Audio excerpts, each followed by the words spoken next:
Muita luz para você, meu amigo, minha amiga. Boa noite, a paz do Senhor Jesus. Shalom Donai, se tu uma grande bênção. Que as bênçãos do Senhor te acompanhem onde quer que você esteja. Que Deus possa verdadeiramente manifestar a glória dele, a presença dele sobre a sua vida, sobre a sua casa e toda a sua família, em nome de Jesus. Estamos aqui em mais um momento da leitura da Escritura Sagrada. Então, vamos junto, que o Espírito Santo possa nos conduzir, nos ensinar e nos mostrar a direção correta, em nome de Jesus. Bora ler hoje Mateus 19, Números 9 e 10 e Eclesiastes capítulo 7. Bora comigo, que o Espírito Santo possa falar conosco através da tua palavra.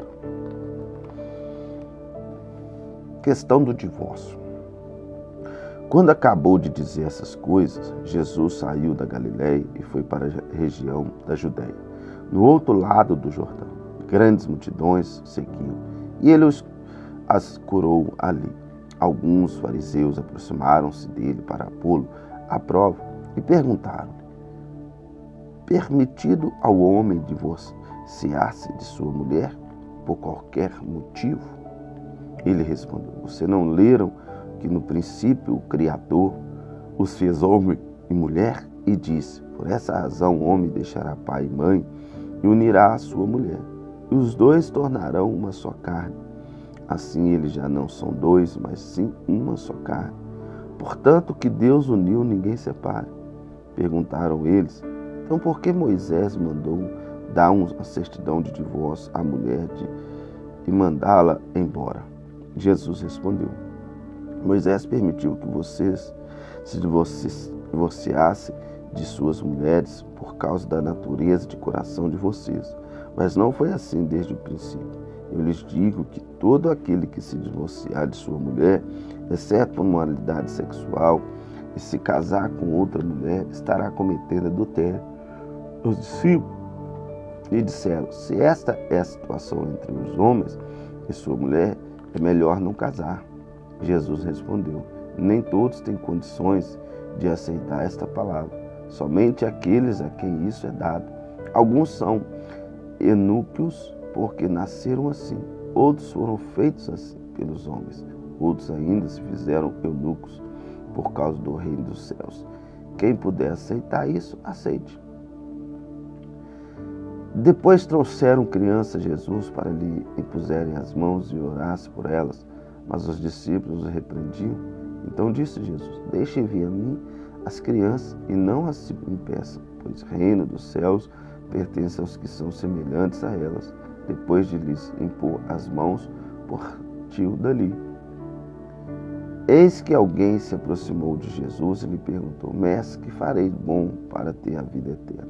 Respondeu-lhe Jesus: por que vocês me perguntam sobre o que é bom? Há somente um é bom. Se você quer entrar na vida, obedeça aos mandamentos. Quais? Perguntou ele. Jesus respondeu: não matarás, não adulterarás, não furtarás, não darás falso testemunho, honra teu pai e tua mãe, e amarás a teu próximo como a ti mesmo. Disse-lhe o jovem: e tudo isso tenho obedecido, o que me falta ainda? Jesus respondeu: se você quer ser perfeito, vá venda os seus bens e dê o dinheiro aos pobres, e você terá um tesouro nos céus. Depois venha e siga-me. Ouvindo isso, o jovem afastou-se triste, porque tinha muitas riquezas. Então Jesus disse aos discípulos: digo-lhes a verdade, dificilmente um rico entrará no reino dos céus.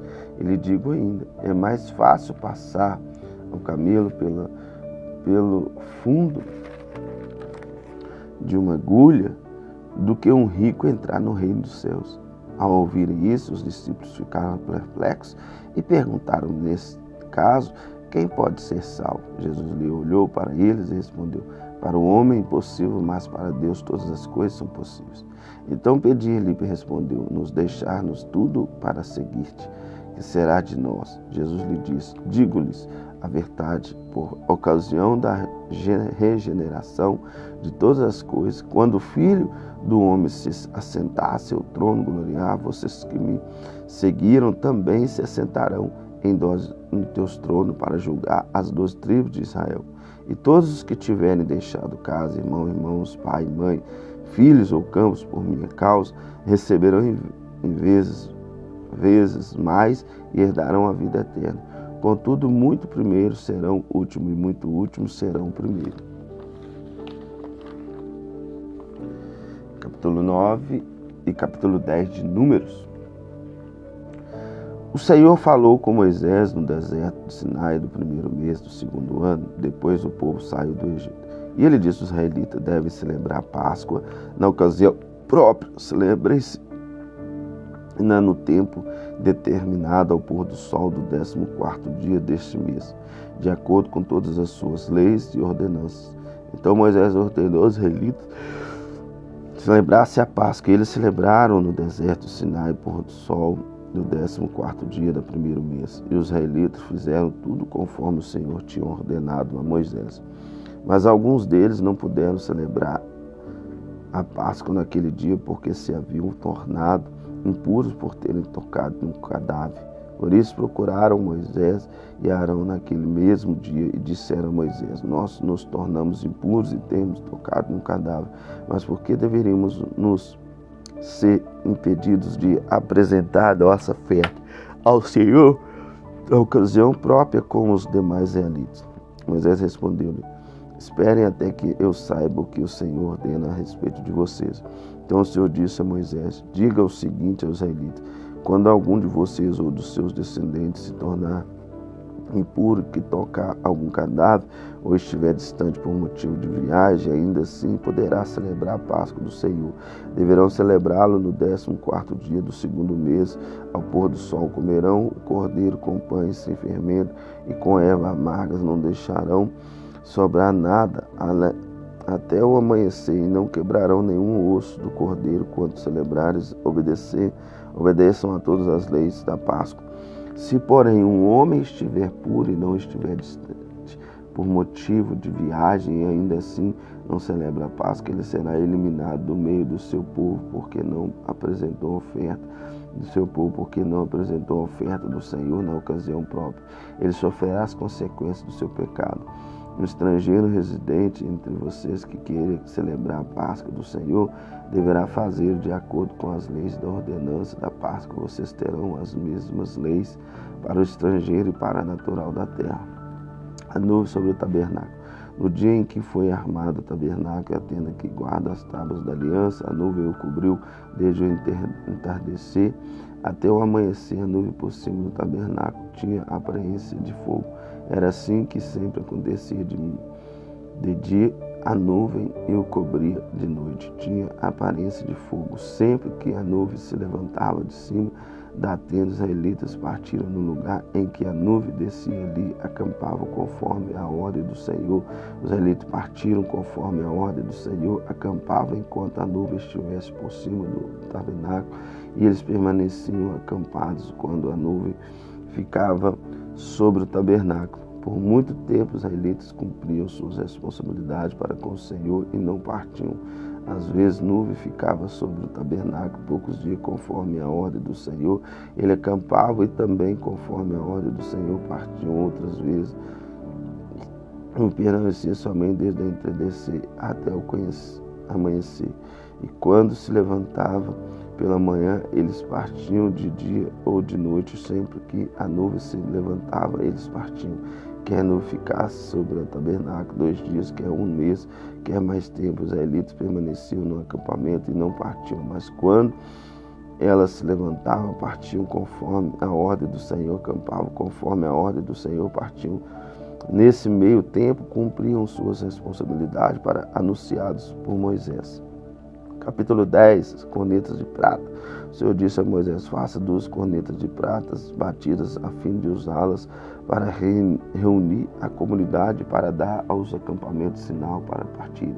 Quando as 2 cornetas tocarem, a comunidade inteira se reunirá diante de você, entrada da tenda do encontro. Se apenas uma tocar, os líderes-chefes dos clãs de Israel reunidos diante de vocês, quando o corneta der um toque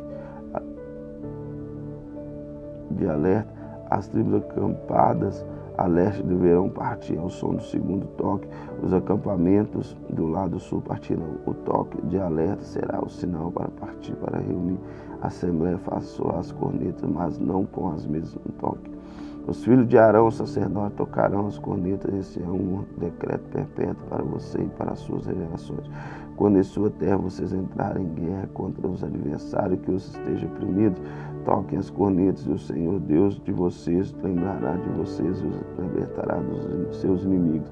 Também em seus dias festivos, na festa fixa no primeiro dia de cada mês, vocês deverão tocar as cornetas por ocasião dos seus holocaustos e das suas ofertas de comunhão, e elas serão um memorial em favor de vocês perante o seu Deus. Eu sou o Senhor, Deus de vocês. Os israelitas partem do Sinai.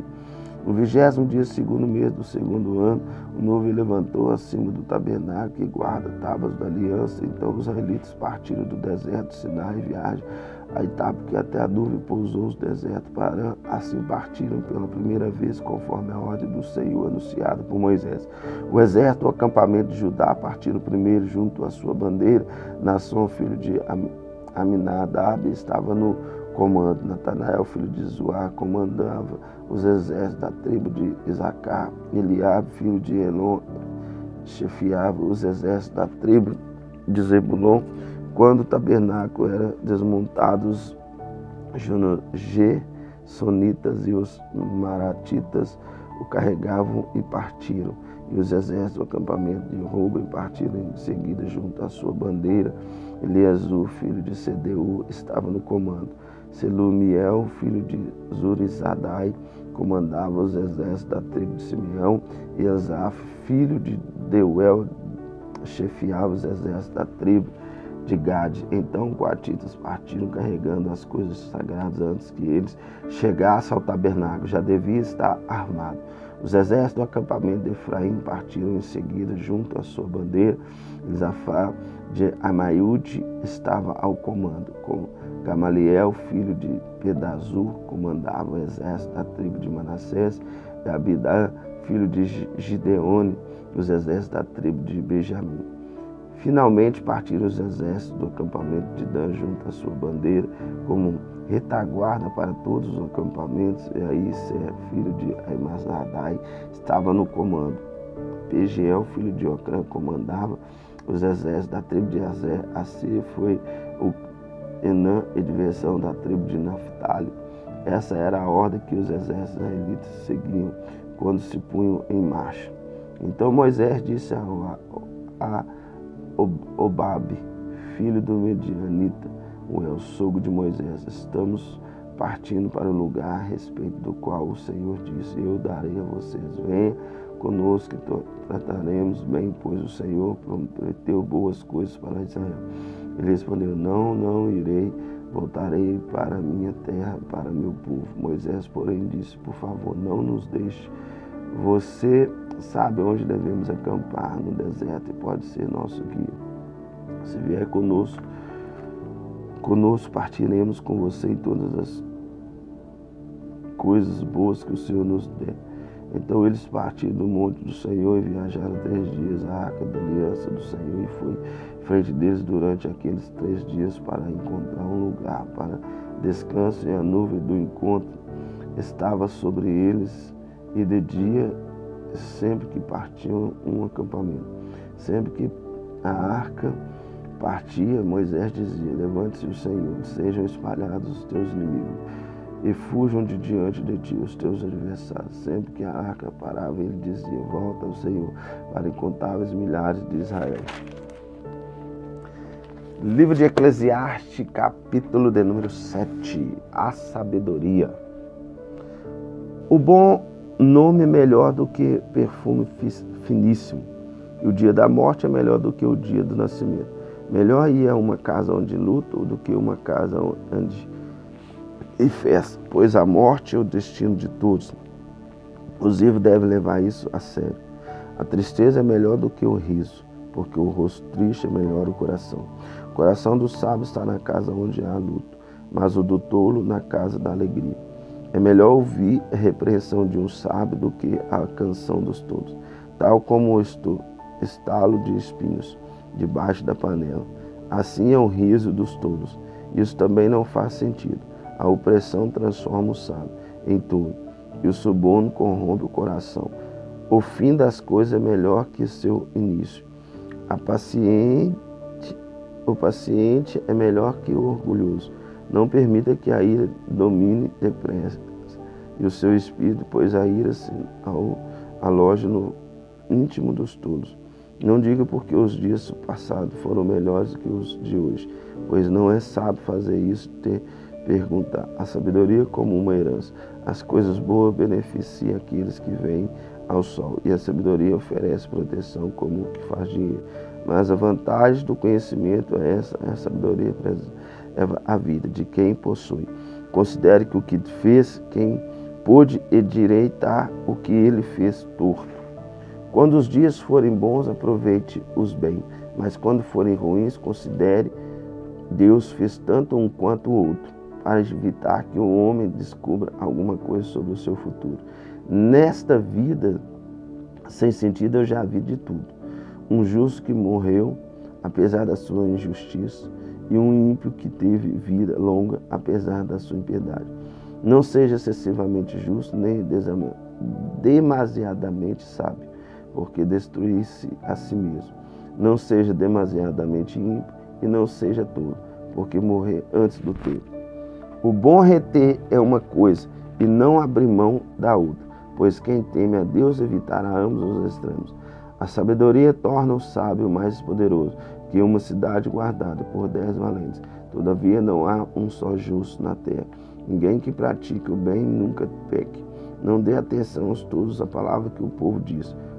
Caso contrário, poderá ouvir o seu próprio servo falando mal de você, pois em seu coração você sabe que muitas vezes você também falou mal de outro. Tudo isso eu examinei diante da sabedoria e disse: estou decidido a ser sábio, mas isso estava fora do meu alcance. A realidade está aí distante, é muito profunda. Quem pode descobri-la? Por isso dediquei-me a aprender, a investigar, buscar sabedoria, a razão de ser as coisas, para compreender insensatez de impiedade, loucura de insensatez. Descobri que muitos mais amar que sempre é a mulher que serve o laço, cujo coração é uma armadilha, cujas mãos são correntes, e o homem que agrada a Deus escapará dela, mas o pecado ele apanhará. Veja e diz: mestre, foi que descobri, ao comparar uma coisa com a outra, para descobrir as suas razões de ser. Sim, durante essa minha busca, que ainda não terminei, entre 1000 homens, descobri apenas um jugo digno, mas entre mulheres não achei uma sequer. Assim cheguei a essa conclusão: Deus fez os homens justos, mas eles foram em busca de muitas íntegras. Que nós sejamos assim, tenhamos assim, que Deus continue confortando o nosso coração e que essa palavra continue abrindo a nossa visão a respeito aos seus caminhos, em nome de Jesus. Deus abençoe, um grande abraço e um beijo no teu coração.